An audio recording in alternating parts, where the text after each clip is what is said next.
Wait, they ain't or I ain't? I don't know. Hello, gorgeous. Oh, if you weren't already greeted by my pillow, welcome to my bathroom. A few weeks ago, I painted these walls, getting it on brand, getting it glam, girly.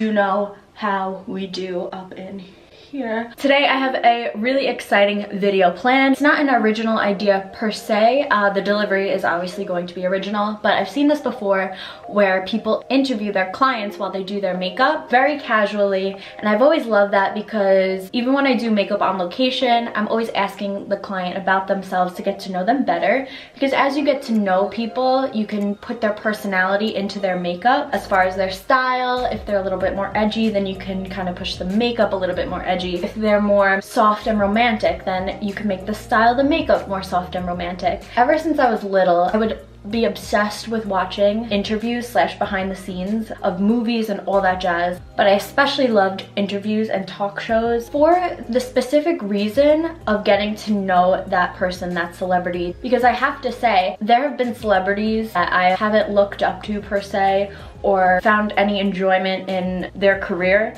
but then I've seen an interview of theirs and really gotten to know them better, even if it's just a little snippet of their life, and understanding them it gives you a completely new perspective on the person.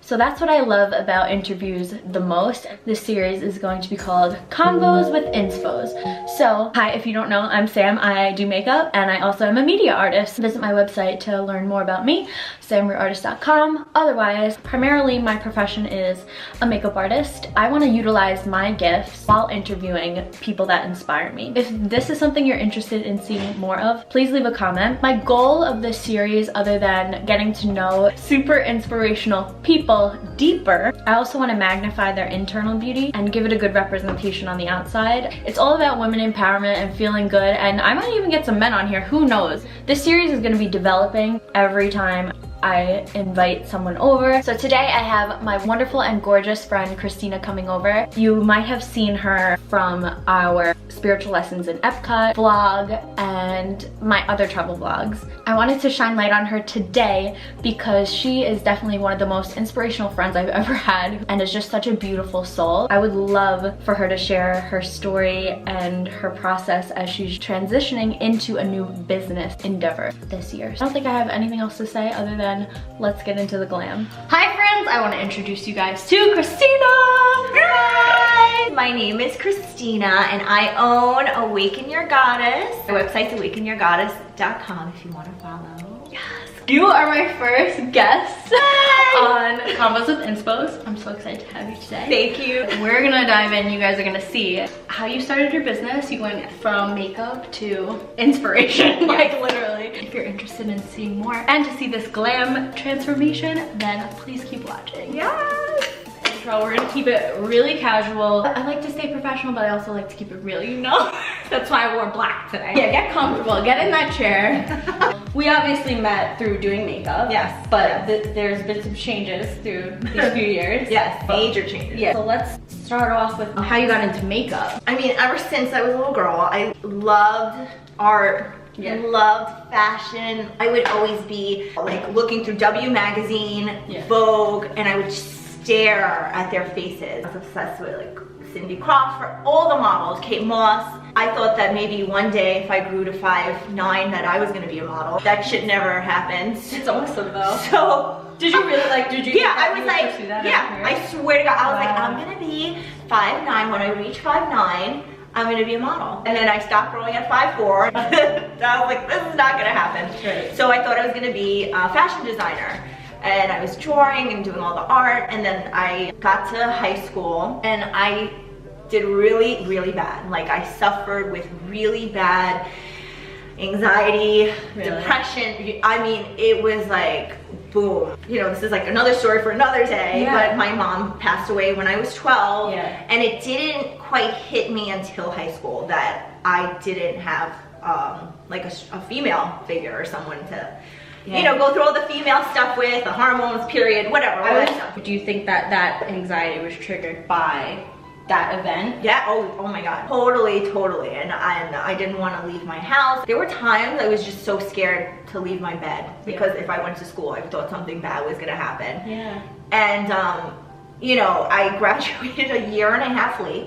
hey, whatever. Yeah, I mean, I was so close to giving up. What brought you through not giving up? There was one teacher. Really? Yeah. I guess he saw me failing and he just looked at me and he's like, you're not giving up. I swear to God, he's like, you're not giving up. I'm gonna help you. And he didn't know me. He's the reason why I graduated high school. Are you serious? Yeah. That's like the important thing. You don't know the power of your words. I related to doing makeup. We have even experienced like saying something to clients and they text us years later and say like, you know what, thank you for telling me that, because just the power of your words. In summary, the power of words. Yeah, how someone can impact your life, your whole life. I always wanted to go to FIT. Yeah. And obviously my grades weren't good enough to go to FIT. So I went to Nassau, which I love, Nassau Community College. From there, I wanted to go to FIT because I was like, oh, I'm gonna be either a fashion designer, or I'm gonna be in merchandising and buying. Yeah. I'm gonna work in the city, I'm gonna have a 9 to 5, I'm gonna work for, you know, all these fashion companies. Nassau is right next to the mall, so I got a job at Coach, and that's where I met my husband. Then I kind of outgrew it after a year. MAC Cosmetics was right next door. I saw these girls and they looked so badass and so cool and like colorful, and I was like, I'm gonna be a makeup artist. I want to be a makeup artist. And did you like makeup growing up? I loved makeup. I used to watch my mom put her makeup on every day. Oh wow. So that was like my thing because she was an artist, and that was like our little bond, our little thing. I was 19, I went to MAC. They didn't hire me. Are you serious? Yes. Because you didn't have experience? Yeah, I didn't have any experience. I went downstairs, I worked at Aveda downstairs. Oh my God. I probably worked there for like, I don't know, 3 months. I was like, this is boring. This is boring shit. I can't. So I don't know how I made some kind of connection. You know, it's who you know. Yeah. Like, especially if you're, and I was manifesting at 19, I didn't even realize that I was. So I met someone that worked at MAC. Long story short, I got a hookup. I started working at MAC at 19. And then it was just like love at first sight. I sucked really bad. I would do people's makeup. I mean, half the time it came out like shit. They would look at themselves and then just wipe it off. There was moments that I literally cried and went to the bathroom and cried. Oh. Yeah. And I would do like 5 makeovers a day. So I had to learn. That's part of growth when, you know, you gotta start somewhere. You gotta, but rude customers, just vocalize. Just be like, hey, can we change this, girl? Like, yeah. But I mean, it taught me what not to do. Right. And I sucked. I didn't know what I know now, obviously. Were you freelancing too? Yes. Okay. Yes, I was doing weddings. Yeah. Even as a sucky makeup artist, they'd be like, can you come and do my makeup for my wedding? And I was like, huh? So did you start your bridal business when you worked at? So I started a little bridal business. It was called like Blushing Brides when I was in my 20s, early 20s. Mm-hmm. When I went to the city, I was doing more, and I was doing like Fashion Week. I worked for Mally Roncal, which is like Beyonce's makeup artist. I assisted her. TV, Project Runway. I mean, so many things. I dabbled in everything, but I still loved bridal. Right. Like I still loved brides and making them feel beautiful. So I stopped working at MAC after I had Bella, my daughter. My intuition was like, it's time to quit and start your own business. So I did. I took the leap. We were so broke for the first year. Oh my God. Like we didn't have like money for groceries. I had Bella, so I had a brand new baby. It was really, really fucking hard that first year. Oh my God, just thinking about it, I'm like, whoa. But I kept like praying, and I'm like, okay, universe, you gotta help me, like throw me a bone. I went to bed, and the next morning I had this idea. I had this like almost download, or my intuition, whatever you call it, showed me all this advertising, almost like a little movie, like a clip of like Martha Stewart weddings and like all these like different like websites in my dream, like right before I woke up. And then I was like, huh. So I Googled and I looked up Martha Stewart weddings, and I looked up all this stuff, and then I saw that it was under the same umbrella of Wedding Wire. I saw like the non advertising, so I was like, oh my God. And something's like, this is what you need to do. Like you felt like a pull towards advertising. So I advertised on Wedding Wire, and then I advertised on The Knot. Yeah.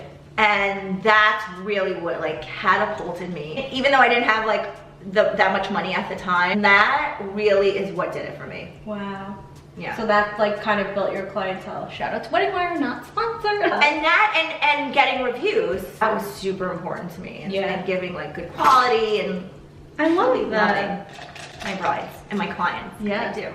I know, you really do. I really do. When you were growing up, what did you want to be and how did that change throughout the years? So I did want to be a fashion designer and something with art and beauty, but when I was in high school going through my anxiety, like really bad anxiety, panic attacks, depression, it was a very dark place. I was like, I want to be a psychologist or a child psychologist. Like, a thought passed through me and I was like, I want to help people that are suffering with this shit. Because you've been there. Because yeah, it's like almost like a very hopeless, dark place to be in. Yeah. If you've ever been in that space. Yeah. So you were freelancing, Started my business, and then little by little, I built it up to what I she made a staple. She's trying to be humble. Like, she made a staple on Long Island. It was like, who's Christina Amador? Like, oh, I knew you, and I was just like assisting at that time.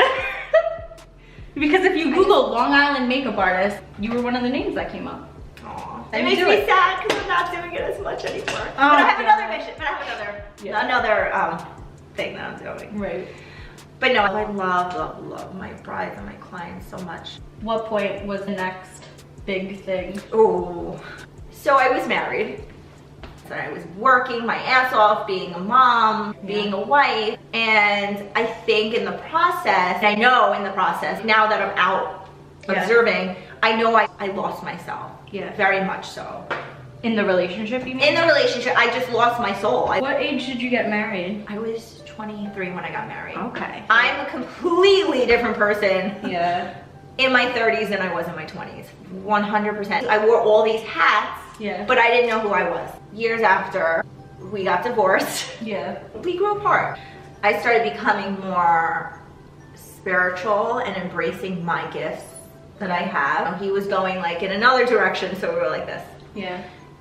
And that's okay. I mean, at the time it sucked. When was the point where you were just like, this isn't right anymore? I knew a year before we got divorced. I started seeing the signs everywhere, and I was in denial. Yeah, because I'm like, I'm not gonna survive. There's no way. I feel like in this scenario, it's like two people on different ships. Like the ships are going to two different destinations. Oh yeah, But I feel like a lot of women, they'll just suppress that, keep going, thinking it's gonna get better. Yes. And it got worse. For you guys, it was mutual? It was mutual. Yeah. But I also don't like failure. What was the catalyst to say, you know what, this isn't for me anymore? Like, I think it was more so him. He's the one that was just like, I can't be with you anymore, I don't love you. Okay. And that was like, oh, even though I knew that it wasn't good, the relationship.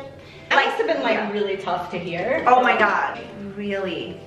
I mean, and I always said I would never be with a man that doesn't want to be with me. Yeah. Like, I would never. And that's like, when he said that, I was like, it's done. It's almost like a gift that he was so honest with you. Yes. You know what I mean? Yes. Rather than like holding on to hope that some people do. They play games and Oh my God, such a fucking blessing in disguise. Yeah, but obviously at the time it doesn't feel like that. No. Oh my God, no. It was heartbreaking. Not only did I lose my husband, that same year, my brand new Audi got totaled. Are you serious? Totaled. My dog died, got hit by a car in front of me and my daughter. My best friend, that was like my rock. We stopped talking. Was this like one after the other? Like literally. I'm like, okay, God. You're like, where's the hope? Very funny. When is this gonna stop? Right. And then the last thing was, like, I lost my house. Because I couldn't afford it anymore. Right. That was the hardest because that was my childhood house. Yeah. That I bought when I was 22. And my mom passed away in that house. I had Bella in that house. Like, so many beautiful memories were in that house. That was really difficult because I remember very vividly upstairs in my bedroom crying and just telling God, like, I don't want to be alive anymore. Like, why are you doing this to me? Why are you taking everything away from me? And, you know, this isn't fair. My depression obviously came back and kicked in. And I remember, like, Bella coming upstairs and, you know, I don't like her to see me cry ever. And but But she came upstairs and I was almost like, I want her to see me cry. I want her to see me like being vulnerable. Crying, because it was like almost like my soul was saying, it's good to see her, see you, you know, that life isn't always perfect and isn't always happy and isn't always unicorns and butterflies, even though half the time it is in my head. but to also show her that we are gonna overcome this. Okay. You're gonna see mommy sad now, but just you wait and see what's to come. Like hearing that, it's almost like your old life got stripped from you. Like you had to start from scratch. Like everything just at once was spiraling down. But just in hearing people's perspective and stuff, know that there's always a reason that happens. So let's keep going. I sold my house like in 1 week, got asking. So I knew, like when things flow like that, I knew it was meant to be. Like, okay, God, I trust you. You see something, and my mom, right, that passed. I'm like, okay, mom. It's almost like you kind of had to let go of the surrender. Yeah, not the grieving, because obviously it's such a hard thing, but like. It was grieving everything. Yeah. Let go of attachments. Yes, that's the word. And I did. I knew my job was gonna be the next thing to leave. Ooh. Were you not feeling fulfilled? Is that what it was? Like you felt like. No, I felt fulfilled. But it was just. But it was just like this. Knowing you're getting rid of that, now your job's next. And I was like, no. Yeah, you're like, this is my safety. This is my baby. I created Christina Amador Beauty. Yeah. Like there's no way, and I'm a single mama now. How the fuck am I going to give this up, and what am I gonna do? Yeah. That was like my thing, like there's no way. When did you finally get that confirmation, I guess? Oh my God, like I would say after I saw Tony Robbins. Oh yeah, so when did you? Yeah, 2017. So I feel like we met around that time, and I had just saw the Netflix series from Tony Robbins, which if you haven't seen, definitely look into it. And I always felt like, I'm gonna go to this. I started assisting Christina freelancing, and she was like, I just got back from Tony Robbins, and I was like, I just booked my trip to Tony Robbins, like at that same time. Yeah, that was weird. I went to UPW first. I went to Date with Destiny. I drank the Kool-Aid. I drank it, and it was delicious.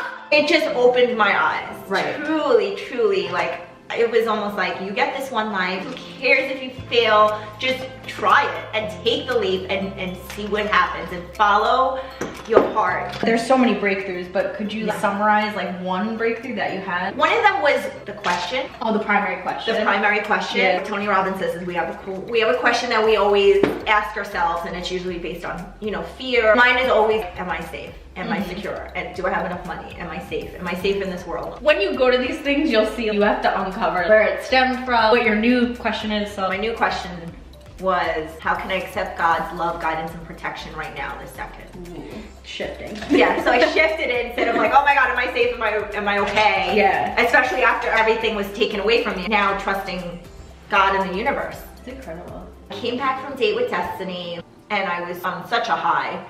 And I had a dream. Dreams are very meaningful to me. Oh yeah. When you have a dream that your teeth are falling out, that means you're gonna lose something. Okay. So I had this dream right after my divorce. I had the same dream after I sold my house, and then the dream happened again.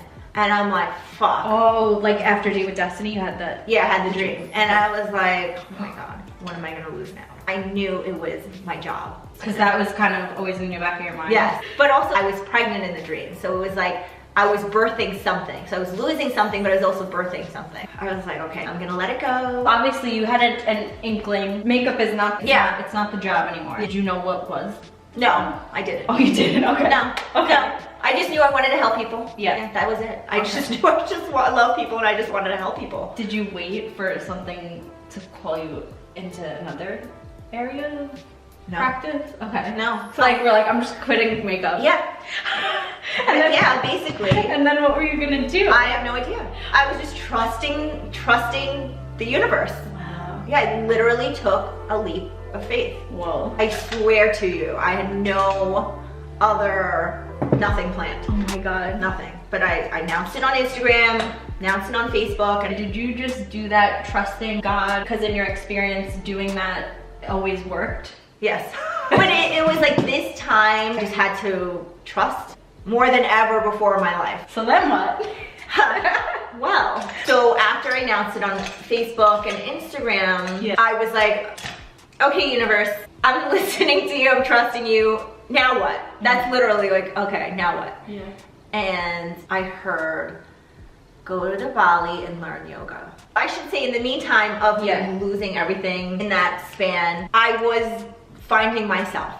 For sure. I was meditating every day, doing yoga, going to healers, taking classes, reading, oh my God, reading every single day, journaling. In doing that, then you kind of like developed your spiritual gifts a little bit. Yeah, I developed my intuition because anxiety is always worrying, right? Like worrying about the future, like what's gonna happen, what's gonna happen. So it led me to meditation because meditation quiets that voice big time. Yeah. So when you hear go to Bali, do yoga, are you I was literally like, I just looked up at the sky and I was like, there's no fucking way I'm going to Bali and to learn yoga. To learn yoga. Like I'm not flexible. I'm not like a typical yogi. I'm really not. I just, you know, I know it, I love it because it helps calm my mind and my anxiety. But who am I to teach someone how to do yoga when I can't even do like certain like handstand? Right. I was like, okay, God, prove it to me. Yeah. Prove it, let it happen. That I'm hearing this correct, right? Yeah. I was like, show me the money. Yeah. Did you research at that point, like how much that would be? Yeah. Everything lined up. Like I got the money. Everything lined up. And I was like, and then it was like time to book the tickets and I was like, oh my God, I'm fucking going to Bali. Mind you, I don't like to fly. So you're like, now you have to travel 22 hours. Oh, 22 hours. Let alone by myself, going to a foreign country where I don't know anybody to learn something that I do love, but that I'm gonna teach. Hell no. But I did it. And it was one of the best experiences of my life. It's like your eat, pray, love story. Oh my God. What was it like learning yoga? First week was really hard. I wanted to give up. And I stuck through it, met some amazing friends. It was the most magical experience. So I come back. One of my really good friends was like, you're getting a job. I'm helping you. You're gonna be a yoga teacher. So I got a job. I'm gonna mentor you twice a week. I'm gonna help you. And I was like, oh wait, and like listen to this. Months before, I would go to bed and I would hear root, like over and over in my head. I'm like, what does root mean? I don't understand. The yoga that I teach, the name of it is called root. Oh my God. Yeah. That's crazy. Like, you can't even make this shit up. I'm gonna break this conversation and ask, how did you get this scar on your eyebrow? I had my dog when I was like 6 years old was chasing after me and I like crashed into like the side of a I love scar stories. It's just so funny. I always like, so where's this scar from? How would you define your new career? Oh, I think that I'm still in the process of finding, I don't want to say finding, because it's already happening. I want to say like my why, my reason for my new career change and my new shift is help awaken people that are maybe living with anxiety and depression to know that that ego, that voice that fills us with fear and worry, that is not the truth. And I want to empower people to take charge of their lives, to create a life that they love and that they don't have to listen to that voice that is not even the truth. Ooh, what is that to called?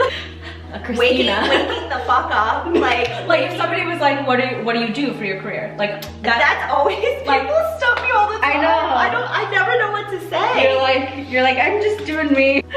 I don't know, I'm still figuring that out. I mean, I'm a yoga teacher, meditation teacher, a Reiki healer, healing people, life coach, business coach, love coach, manifesting coach. I'm just helping people. No, I feel like empowering people. I understand that because I don't care about labels and stuff. I feel like the everyday person is like, what are you? You know, and you're like, I'm just me. Like, I'm just doing all the things that I love. But that's the thing about 2019 is everybody is doing all of their passions. So how can you define it? All right, so I want to get into my favorite part of what you're doing right now. Manifest That Shit workshops, how it came about, because you now host workshops aside from teaching yoga, being everybody's amazing light in their lives. How that came about, what is the workshop? I'm a yoga teacher, but it's not the same amount of money that I get from my own business. And that's okay. I had a conversation with the universe. And I was like, listen, I want to help people. It's not about the money. But you need to make money to survive. But I need to make some money. Right. I need to make some money. So anyway, so I got this idea. I went to bed, I had this conversation, went to bed, I wake up in the morning, and I get this download for this workshop. And I just saw like everything in my head. I was like, this is a really good fucking idea. Like, I would go to this. I just wrote it all down. And I was sitting on it for like a couple of months. I wasn't gonna do it because I was like, people are gonna think I'm crazy. How did you get introduced to manifesting? If you don't know what that means, Google it. Manifesting is, to me, making the unseen seen.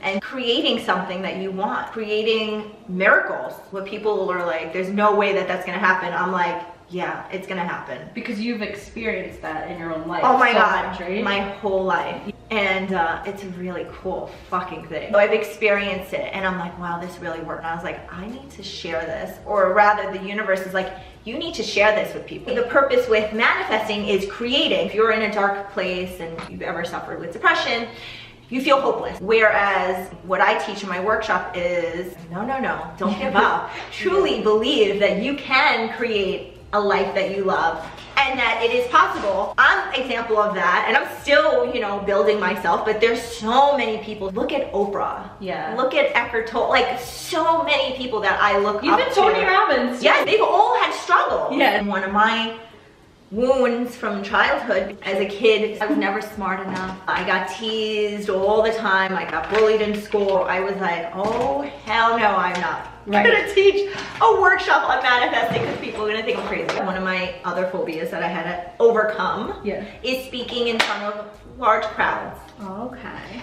And yoga, teaching yoga, you're not teaching in front of one person, you're teaching in front of many people. Right. And that was really scary. And then workshops. Oh my God, wow. Now talking about it, I'm like, whoa. Like, and one thing I learned is when you get that, you know, divine inspiration, or whether it be to write a book or to do something that you get this download, you have to take action. Oh yes. You have to, because then it leaves you and it goes to the next person. Oh yeah, guys, read Big Magic. Yeah. If you haven't read that book, it really goes into that more.